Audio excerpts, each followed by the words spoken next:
मेरा नाम नीलिमा है और मैं अभी 23 साल की हूँ। मैं एक मध्यवर्गीय परिवार से हूँ। पापा सरकारी स्कूल में शिक्षक थे, अब रिटायर हो चुके हैं। माँ हमेशा से घर संभालती आई हैं। मेरे छोटे भाई दीपांशु की उम्र 19 साल है और वह अभी कॉलेज में पढ़ रहा है। हमारा परिवार छोटा है, लेकिन हर दिल में इतनी बातें, इतनी भावनाएं हैं कि लगता है जैसे एक छोटी सी दुनिया में 1000 कहानियां समाई हैं। हर सुबह मेरी माँ मुझे नींद से ऐसे जगाती हैं जैसे मैं अब भी वही छोटी बच्ची हूँ जो देर तक सोती थी और स्कूल के लिए भागते भागते तैयार होती थी। पापा का सुबह का अखबार पढ़ते हुए चश्मे के ऊपर से मुझे देखना और फिर बिना कुछ कहे हल्की मुस्कान देना, ये सब आज भी वैसा ही है। दीपांशु हमेशा देर से उठता है और माँ उससे नाराज हो जाती है, लेकिन पापा उसे बचा लेते हैं। मेरी पढ़ाई पूरी हो चुकी है और मैं अब एक निजी कंपनी में काम करती हूँ, लेकिन घर में मेरा रिश्ता आज भी वैसा ही है जैसा बचपन में था। सबकी लाडली, सबसे ज्यादा टोकने वाली और सबसे ज्यादा बातें करने वाली। पर ये सब कहने भर की बातें नहीं हैं। असल बात तो तब शुरू हुई जब मुझे पहली बार एहसास हुआ कि ये घर, ये रिश्ते सिर्फ हमारी खुशियों में ही नहीं, हमारे टूटने पर भी साथ देते हैं। ये कहानी वहीं से शुरू होती है जब मैंने एक बहुत बड़ा फैसला लिया था, जिससे मेरे पूरे परिवार की जिंदगी बदलने वाली थी। वो जून की दोपहर थी। ऑफिस से घर आते हुए मन बहुत भारी था। रास्ते में कितनी बार सोचा कि सबको कैसे बताऊं। क्या माँ पापा समझ पाएंगे? दीपांशु क्या सोचेगा? लेकिन फिर दिल ने कहा, अगर अब नहीं कहा तो कभी नहीं कह पाऊंगी। मैंने दरवाज़ा खोला तो माँ रसोई में थीं। हल्का सा मुस्कुराई। थक गई होगी ना, चाय रखी है गैस पर। पापा अपने कमरे में थे और दीपांशु मोबाइल पर हंस रहा था, जैसे दुनिया में कोई चिंता ही ना हो। उस पल मुझे लगा कि शायद मैं ही उलझ रही हूँ बेवजह। पर नहीं, बात इतनी साधारण नहीं थी। रात के खाने के बाद जब सब लॉन में बैठे थे, वही छोटा सा लॉन जिसमें पापा ने खुद झूला लगाया था और माँ तुलसी में पानी देने के बाद वहीं बैठ जाती थीं, मैं वहां जाकर बैठ गई। दिल जोर से धड़क रहा था। चुप्पी इतनी गहरी थी कि मेरी सांसों की आवाज तक सुनाई दे रही थी। फिर मैंने कहा, माँ, पापा, मुझे आपसे कुछ जरूरी बात करनी है। माँ ने मेरी आंखों की तरफ देखा। पापा ने अखबार मोड़कर मेज पर रख दिया। दीपांशु एकदम सीरियस हो गया। वो हमेशा मेरे चेहरे से पढ़ लेता है कि मैं कुछ छुपा रही हूँ। मैं शादी करना चाहती हूँ। इतना कहते ही माँ की आंखें बड़ी हो गईं, पापा की भौहें थोड़ी टेढ़ी हो गईं और दीपांशु, वो एकटक मुझे देखने लगा। कौन है? पापा ने पूछा। आवाज में संयम था, लेकिन अंदर कुछ हलचल सी दिखी। उसका नाम राघव है, मैंने धीमे से कहा। हम पिछले 1.5 साल से एक दूसरे को जानते हैं। वो बहुत अच्छा इंसान है और मुझसे शादी करना चाहता है। कुछ पलों के लिए सन्नाटा छा गया। माँ ने कुछ नहीं कहा, लेकिन उनकी आंखें भर आई थीं। पापा अब भी शांत थे, जैसे उनके भीतर कोई आंधी चल रही हो, पर चेहरा ठंडा रखे हुए। दीपांशु ने सबसे पहले कुछ बोला। तू खुश है ना दीदी? मैंने उसकी आंखों में देखा और सिर हिला दिया। वो मुस्कुराया और मेरे पास आकर बोला, तो फिर मैं तेरे साथ हूं। उसकी ये बात सुनकर मेरी आंखों से आंसू बहने लगे। पर असली इम्तिहान अभी बाकी था। पापा अब तक खामोश थे। फिर उन्होंने गहरी सांस लेकर कहा, हमें लड़के से मिलवाओ, हम उससे खुद बात करेंगे। उस दिन मुझे लगा जैसे कोई बहुत भारी बोझ मेरे सीने से हट गया हो। मैं जानती थी कि आगे रास्ता आसान नहीं है। कई सवाल होंगे, परिवार की सोच, समाज की बातें। लेकिन जिस पल पापा ने कहा, मिलवाओ, उस पल मुझे यकीन हो गया कि मेरी जड़ें भले ही धरती से जुड़ी हैं, लेकिन मेरे पंख आकाश छू सकते हैं। बस अपनों का साथ चाहिए। अगले 2 दिन बहुत हलचल में बीते। माँ थोड़ी चुप रहने लगी थीं। शायद उनके दिल में ढेर सारे सवाल थे। बेटी का चुनाव, उसकी खुशियाँ और समाज की बातें, सब एक साथ। लेकिन उन्होंने मुझसे कुछ नहीं कहा। बस मेरे बालों में तेल लगाते हुए धीरे से बोली, तू सोच समझ कर रही है ना नीलू? मैंने उनका हाथ पकड़ लिया। हाँ माँ, इस बार दिल और दिमाग दोनों एक बात कह रहे हैं। राघव ही है। राघव, उसका नाम लेते ही मेरे चेहरे पर मुस्कान आ जाती है, जैसे मन के किसी कोने में बहार सी खिल जाती है। वो मेरी जिंदगी में यूं आया जैसे अचानक बरसात के मौसम में पहली फुहारें। न ज्यादा शोर, न ज्यादा जल्दबाजी, बस धीरे धीरे, सुकून से। हमारी मुलाकात एक वर्कशॉप में हुई थी, जहां मैं प्रेजेंटेशन देने गई थी, और वो सामने बैठा था। मेरी हर बात को ऐसे सुन रहा था जैसे मैं कोई किताब हूं, और वो हर शब्द को महसूस कर रहा हो। बाद में उसने मुझे कॉफ़ी के लिए इनवाइट किया, और पहली बार जब उसने मेरे सामने कप बढ़ाया तो उसका हाथ थोड़ा कांपा था। मैंने हल्के से मुस्कुराकर पूछा था, नर्वस हो? और उसने कहा था, तुम्हें देख रहा हूं, नर्वस तो होना ही था। उसी दिन से बातचीत शुरू हुई थी। ऑफिस के बाद फ़ोन कॉल्स, छोटे छोटे मैसेज, और फिर मुलाकातें। लेकिन इनमें कोई दिखावा नहीं था। वो मेरी बातों को ध्यान से सुनता था, मेरी चुप्पियों को भी समझता था। मुझे याद है, एक बार मैं बहुत थकी हुई थी, तो उसने सिर्फ इतना कहा था, आज कुछ मत बोलो, बस मेरी आवाज़ सुनो। और फिर वो मुझे अपने बचपन की कहानियां सुनाने लगा। मैं वो रात कभी नहीं भूल सकती। अब जब पापा ने मिलने की बात कही तो मैंने राघव को बताया। उसकी आवाज़ में जो घबराहट थी वो पहली बार थी। अगर तुम्हारे पापा ने मुझे पसंद नहीं किया तो? मैंने हंसते हुए कहा, तो फिर तुम्हें उन्हें भी वैसा ही इम्प्रेस करना होगा जैसे मुझे किया था। अगले रविवार राघव हमारे घर आया। वो सफ़ेद कुर्ता पायजामा में था, हल्की सी मुस्कान और आंखों में थोड़ी सी झिझक, लेकिन बहुत सच्चाई थी उसमें। माँ ने उसे अंदर बुलाया, पापा ने सिर हिलाकर स्वागत किया, और दीपांशु ने जैसे उसे पहले ही पसंद कर लिया था। जब पापा ने उससे पूछा, तुम मेरी बेटी को क्या दे सकते हो? राघव ने थोड़ी देर चुप रहकर कहा, मैं उसे वो सब नहीं दे सकता जो आप लोग उसे अब तक देते आए हैं, लेकिन मैं पूरी कोशिश करूंगा कि वो कभी किसी चीज़ की कमी महसूस न करे, प्यार की, भरोसे की या इज्जत की। उस पल पापा की आंखों में एक चमक आई और माँ की आंखें भर आईं। और मैं उस सोफे पर बैठी चुपचाप राघव को देख रही थी। वो लड़का जिससे मैंने प्यार किया, आज मेरे घर में बैठा था, मेरे अपनों के बीच, और शायद अब मेरा सबसे बड़ा सपना धीरे धीरे सच हो रहा था। उस शाम जब राघव हमारे घर से लौटा तो मैंने उसे दरवाजे तक छोड़ा। पापा और माँ कमरे में चले गए थे, और दीपांशु जानबूझकर पानी लेने रसोई में चला गया, जैसे हमें कुछ पल अकेले देने की कोशिश कर रहा हो। दरवाजे पर खड़ा राघव कुछ पल मुझे चुपचाप देखता रहा, फिर धीमे से बोला, तुम्हारे पापा बहुत सख्त दिखते हैं, लेकिन अंदर से बहुत गहरे हैं, तुम्हारी तरह।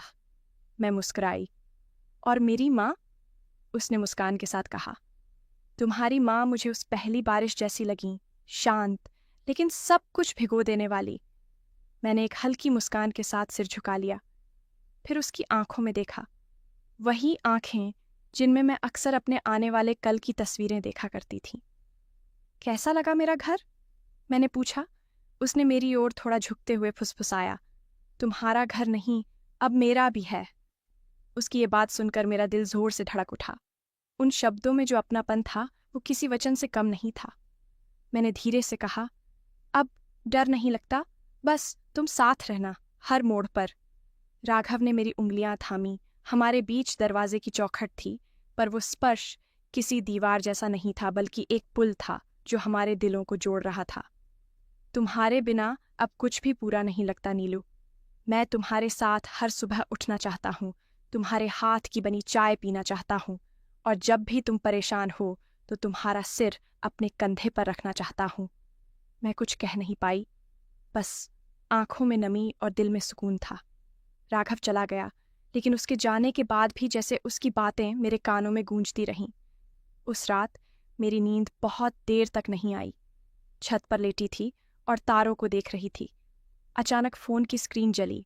राघव का मैसेज था, तुम्हारे पापा की आंखों में जो भरोसा देखा वो मेरे लिए सबसे बड़ी मोहब्बत थी, और तुम्हारी मुस्कान, बस वही तो मेरी जिंदगी है।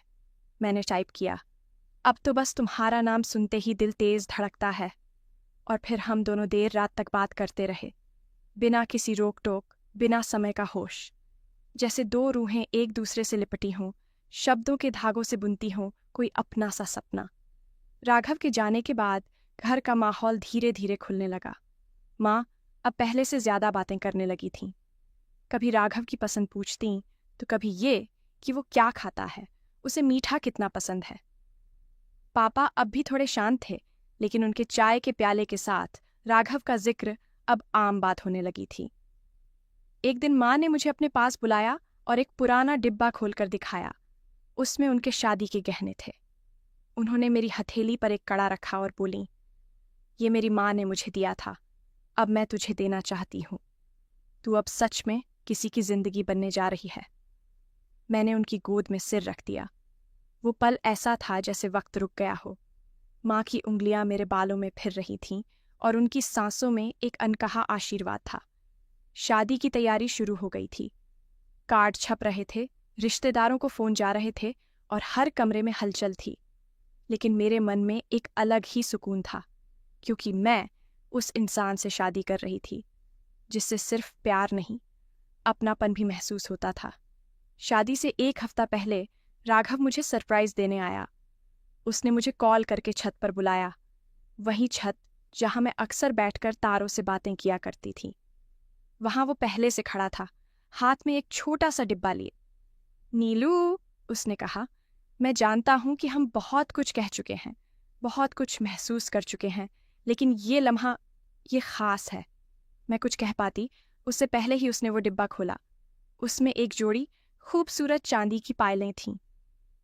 मैं जानता हूं तुझे सोने से ज्यादा चांदी पसंद है और आवाज से ज्यादा एहसास, उसने मुस्कुराकर कहा। मैंने नजरें झुका लीं और फिर जब उसकी आंखों में देखा तो वहां बस एक बात थी, सच्चा प्यार।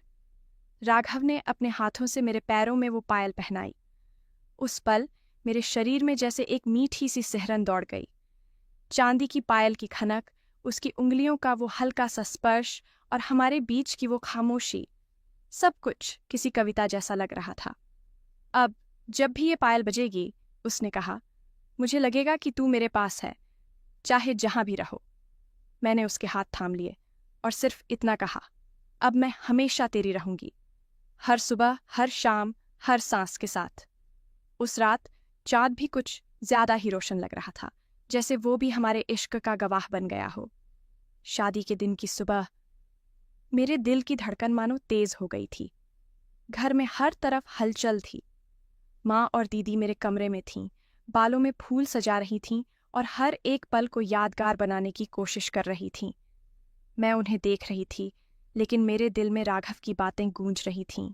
वो सुबह जब उसने मुझे वो पायल पहनाई थी, उसकी आवाज़, उसका स्पर्श, ये सब जैसे मेरे दिल में बहुत गहरे समा गया था। फिर जब मैं दुल्हन के जोड़े में तैयार हो गई, माँ ने मुझे आईने के सामने खड़ा कर दिया।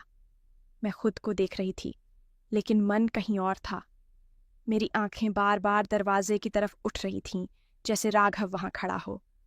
बिल्कुल राजकुमारी लग रही हो, माँ ने मेरे चेहरे पर हल्की मुस्कान बिखेरते हुए कहा। लेकिन तू कहीं खोई खोई सी लग रही है नीलू, क्या तुम ठीक हो? मैंने उनकी आंखों में देखा और कहा, हाँ माँ, बस अब एक सपना सच होने जा रहा है। जब बारात आई तो हर एक पल जैसे दिल में गहरी हलचल पैदा कर रहा था। राघव ने जब मुझे देखा, उसकी आंखों में वही शरारत, वही प्यार और वही विश्वास था जो उसने हमेशा मुझसे किया था। उसकी आंखों में मुझे अपने पूरे भविष्य की तस्वीर दिखाई दे रही थी। मैं उसकी आंखों में खुद को देख रही थी, एक घर, एक परिवार और वो जगह जहां हम दोनों हमेशा एक दूसरे के साथ रहेंगे। शादी की सारी रस्में खत्म हुईं और मैं उसे अपने घर ले आई। वह रात कुछ खास थी। कमरे में हल्की सी रोशनी, हवा में गुलाब की महक और बाहर से आती बूंदों की आवाज, जैसे पूरी कायनात हमारे इश्क के इर्द गिर्द अपनी धड़कनें सुन रही हो। राघव ने दरवाजा खोला और मुझे अंदर जाने का इशारा किया। कमरे में खिड़की से चांद की रोशनी आ रही थी और चारों तरफ सन्नाटा था। बस हमारी सांसें, हमारी धड़कनें और हमारे बीच की वो खामोश सी बात कि हम अब एक दूसरे के हो गए थे। वो धीरे से मेरे पास आया और बोला, तुम्हारे बिना यह सब अधूरा था नीलू। अब जब तुम मेरे साथ हो तो मुझे लगता है जैसे हर पल में सच्ची खुशियां समाई हुई हैं। मैंने उसकी आंखों में देखा और कहा, तुमसे मिलने के बाद मेरे दिल ने कभी किसी और के लिए जगह नहीं छोड़ी। तुम ही हो मेरी पूरी दुनिया। फिर राघव ने मुझे अपने पास खींच लिया और हमारे बीच का वह अंतर अचानक खत्म हो गया। ये पहली बार था जब हम एक दूसरे को पूरी तरह महसूस कर रहे थे, बिना किसी डर, बिना किसी संकोच के। हमने एक दूसरे के हाथ थामे और उस पल में अपने दिलों को पूरी तरह से एक दूसरे में समा लिया। वो रात, वो लम्हा हमारे रिश्ते का सबसे प्यारा और ख़ास पल बन गया। कई महीनों तक हमारे जीवन की धारा एक सुखद रास्ते पर बहती रही। राघव और मैं साथ थे, लेकिन कुछ समय बाद वह एहसास हुआ जो दिल को कभी स्वीकार करना नहीं चाहता था। हमारी खुशियाँ जितनी भी प्यारी थीं, वो कुछ पल के लिए थीं। राघव को एक प्रमोशन मिला था और उसे विदेश जाने का प्रस्ताव मिला था। एक दिन उसने मुझे बताया, नीलू, मुझे एक नई नौकरी का प्रस्ताव आया है और यह हमारे भविष्य के लिए ज़रूरी हो सकता है। मुझे कुछ समय के लिए बाहर जाना होगा। वो पल मेरे लिए जैसे किसी गहरे तूफान की तरह था। उस दिन राघव की आंखों में वही संकोच था जो मैंने पहले कभी नहीं देखा था। वह मुझे देख रहा था, जैसे मेरी प्रतिक्रिया का इंतजार कर रहा हो। क्या तुम मेरे साथ चलोगी? उसने धीरे से पूछा। मैं चुप रही। उसकी बात का असर मेरे दिल में गहरे उतरा। शादी के बाद से मैंने कभी यह सोचा नहीं था कि हम दोनों के बीच कभी इतनी दूरियां आ सकती हैं। राघव का सपना बड़ा था और मैं जानती थी कि उसे सपनों को पूरा करने का हक है। लेकिन फिर भी दिल में यह डर था कि हमारी जिंदगियां अगर दूर दूर हो गईं तो क्या हम वही प्यार, वही अपनापन बनाए रख पाएंगे? मैंने गहरी सांस ली और कहा, तुम्हारे बिना मैं नहीं रह सकती राघव, लेकिन तुम जब तक खुद को पूरी तरह से जान नहीं लोगे, तब तक मुझे ये फैसला तुम्हारे ऊपर छोड़ देना चाहिए। राघव ने मेरे हाथ को थाम लिया और उसकी आंखों में वो आंसू थे जिन्हें वह छिपाने की कोशिश कर रहा था। नीलू, उसने कहा, तुम मेरी दुनिया हो, मेरी पूरी जिंदगी हो, लेकिन मैं चाहता हूं कि तुम मुझसे कभी भी कोई झूठी उम्मीद ना रखो। मैं चाहता हूं कि तुम उस रास्ते पर चलो जो तुम्हारी खुशियों से भरा हो, और मैं चाहता हूं कि तुम खुद को कभी भी अकेला महसूस न करो। मेरे दिल ने चुपके से उसे जवाब दिया, तुम हो मेरे साथ राघव, तुम हो और मैं हमेशा तुम्हारे साथ रहूंगी। वो दिन, वो रातें जब राघव का विदेश जाना तय हुआ, मैं लगातार उसे देखकर सोचती रही, क्या हम इस दूरी को संभाल पाएंगे? कभी खुशी, कभी डर, कभी चुपचाप आंसू, सब मिलकर मुझे उस जगह ले आए जहां मुझे अपने फैसले पर यकीन करना था। राघव के जाने से पहले वह मेरे पास आया और कहा, ये जो हमारे बीच का प्यार है, ये कभी खत्म नहीं होगा नीलू। चाहे हम दूर हों, तुम हमेशा मेरी धड़कन में रहोगी। मैंने उसके चेहरे को अपने दोनों हाथों में लिया और फिर हमारी आंखें एक दूसरे से जुड़ी रहीं। बिना शब्दों के, सिर्फ हमारी मौजूदगी में एक गहरी समझ थी। राघव चला गया और मैं उसे वादा करके आई कि हम दोनों अपने रास्ते पर चलते हुए भी एक दूसरे के लिए वही प्यार बनाए रखेंगे। शादी के बाद से मेरी जिंदगी में यह पहला पल था जब हमें एक दूसरे से दूर रहना था, और वह पल मेरे दिल में हमेशा के लिए एक गहरी खामोशी के रूप में रह गया। राघव के जाने के बाद घर में एक खालीपन सा था। पहले जो गूंजती हंसी, साथ की बातें और उसकी मौजूदगी से हर एक कोने में रोशनी फैली रहती थी, अब वो सब धीरे धीरे धुंधला होने लगा था। मैं उसे हर पल महसूस करती जैसे उसकी आवाज़ हर कमरे में गूंज रही हो, लेकिन जब मैं मुड़कर देखती तो वह कहीं नहीं होता। कभी कभी रात को मैं सोते सोते जाग जाती और यह महसूस करती कि राघव पास में नहीं है। उन खामोश रातों में उसकी कमी हर पल मेरी धड़कन बनकर धड़कती थी। फिर एक दिन अचानक एक कॉल आई। नीलू, राघव की आवाज़ आई। राघव! मैंने चौंकते हुए कहा। मैं तुमसे बहुत कुछ कहना चाहता हूँ, उसने कहा। उसकी आवाज़ में वही हसरत, वही खामोशी थी जो मुझे हमेशा उसकी अनुपस्थिति में महसूस होती थी। तुम क्या चाहते हो राघव? मैं रोने के करीब थी, लेकिन उसे झूठी उम्मीद देने का मन नहीं था। मैं चाहता हूं कि तुम यह जान सको कि चाहे हम दूर हों, तुम हमेशा मेरे दिल में रहोगी। यहाँ की जिंदगी बहुत अलग है, लेकिन मुझे ये भी महसूस हो रहा है कि कुछ चीज़ें वक्त और दूरियों से नहीं बदलती। उसकी बातों ने मेरी आंखों में आंसू ला दिए। राघव, तुम्हारी यादें मुझे हर पल एहसास दिलाती हैं कि हम दोनों के बीच का प्यार कितना गहरा है, मैंने कहा। लेकिन तुम्हारी जिंदगी को समझने के लिए तुम्हें खुद यहाँ रहकर अनुभव करना होगा। मैं तुमसे दूर होकर भी यही चाहती हूँ कि तुम अपने सपनों को पूरा करो। मैंने कभी नहीं सोचा था कि हमें इतनी दूरियां सहनी पड़ेंगी, लेकिन अब समझ आया है कि तुमसे दूर रहकर भी मैं तुमसे और प्यार कर सकता हूँ, राघव ने कहा और फिर कुछ चुप रहा। हम दोनों के बीच उस रात एक चुप सी सर्द हवा की तरह आ गई थी, जो बताने की कोशिश कर रही थी कि दूरी चाहे कितनी भी हो, प्यार हमेशा बरकरार रहता है। समय गुजरता गया। राघव अपनी जिंदगी में व्यस्त हो गया था और मैंने भी खुद को मजबूत बनाए रखने की कोशिश की। लेकिन कभी कभी वह यादें, वो पुरानी बातें, एक हल्की सी मुस्कान जो हम दोनों ने एक दूसरे से साझा की थी, मुझे घेर लेती थीं। फिर एक दिन राघव का कॉल आया। नीलू, एक बात कहनी है। क्या? मैंने उत्सुकता से पूछा। मैं लौट आ रहा हूँ। मैंने यहाँ सब कुछ छोड़ दिया है। अब जो हम दोनों के बीच है वो किसी भी नौकरी से ज्यादा अहम है। उसकी आवाज में इतना विश्वास था, जैसे वह सब कुछ ठीक कर चुका हो, और मैं महसूस कर रही थी कि अब हमारी जिंदगी का यह नया अध्याय शुरू होने वाला है। कभी कभी कुछ फैसले दिल से होते हैं, और यही फैसला हमें उस रास्ते पर ले आता है जो हमें सच्चे प्यार और सुकून तक पहुंचाता है। राघव का आना सिर्फ एक यात्रा का खत्म होना नहीं था, बल्कि यह एक नई शुरुआत थी। एक ऐसी शुरुआत जहां हम दोनों अपने सपनों के साथ साथ एक दूसरे के सपनों को भी पूरा करेंगे। राघव के लौटने से पहले मैंने खुद से एक वादा किया, हम दोनों के बीच जो भी मुश्किलें होंगी हम उन्हें मिलकर सुलझाएंगे, क्योंकि हमारी कहानी अभी अधूरी थी और हम इसे पूरा करने के लिए तैयार थे। अब हम दोनों की यात्रा साथ में शुरू होगी नीलू, राघव ने कहा जब उसने मुझे और हमारी जिंदगी को एक नई दिशा दी। राघव का लौटना मेरे लिए जैसे पूरी जिंदगी के मोल का था। जब वह मेरे पास वापस आया तो मुझे लगा जैसे हम दोनों ने उस दूरियों के द्वार को पार कर लिया है। वह दूरी जो कभी हमें खींच रही थी, आज हमें और भी करीब ले आई थी। हमारी मुस्कान, हमारी बातें, सब कुछ वैसा ही था जैसा पहले था, लेकिन अब इनमें एक नई समझ, एक नया एहसास था। यह एहसास था कि हम दोनों ने अपने अपने सपनों को पूरा करने का रास्ता साथ तय किया है। दिनों के साथ हम दोनों ने एक नई शुरुआत की।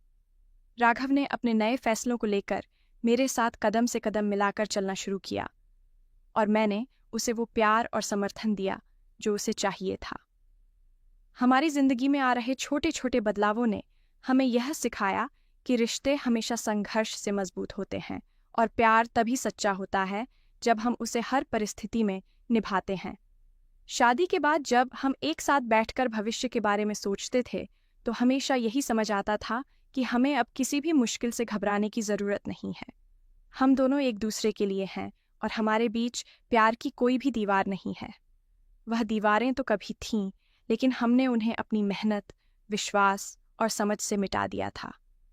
कुछ समय बाद राघव और मैंने एक छोटा सा घर खरीदा, जहां हम दोनों ने अपने नए जीवन की शुरुआत की। घर की दीवारों पर हमारी प्यारी तस्वीरें थीं, और वहां हर कोने में हमारे सपनों की गूंज थी। हमारा घर, हमारी जगह, और सबसे अहम, हम दोनों का प्यार। एक शाम जब हम दोनों साथ बैठकर चाय पी रहे थे, राघव ने मुस्कुराते हुए कहा, तुम जानती हो नीलू, तुम मेरे लिए कितनी खास हो। मैंने उसकी आंखों में देखा और कहा, तुम भी मेरे लिए उतने ही खास हो राघव। हम दोनों का सफर अब हमेशा एक साथ होगा, और मैं तुमसे यही वादा करती हूँ कि मैं हमेशा तुम्हारे साथ रहूंगी। राघव ने मेरी ओर देखा और फिर धीरे से कहा, हमारा प्यार वही प्यार है जो कभी खत्म नहीं हो सकता। यह सिर्फ हम दोनों के बीच है, और इसे किसी भी हालत में नष्ट नहीं किया जा सकता। उस शाम हमारे दिल एक साथ धड़कते रहे। हमारे जीवन के सारे संघर्ष अब हमें एक दूसरे के और करीब लाने में मदद कर रहे थे। हम दोनों जानते थे कि कोई भी दूरी, कोई भी कठिनाई हमें एक दूसरे से दूर नहीं कर सकती। हमारी कहानी अब एक नया मोड़ ले चुकी थी। पहले जो हमसे दूरियां थीं, अब वो केवल यादें बन चुकी थीं, और हम दोनों एक नई जिंदगी के साथ आगे बढ़ने के लिए तैयार थे।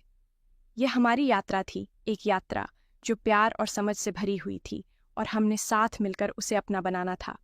तो दोस्तों, कहानी पसंद आई हो तो कमेंट में ज़रूर बताएं।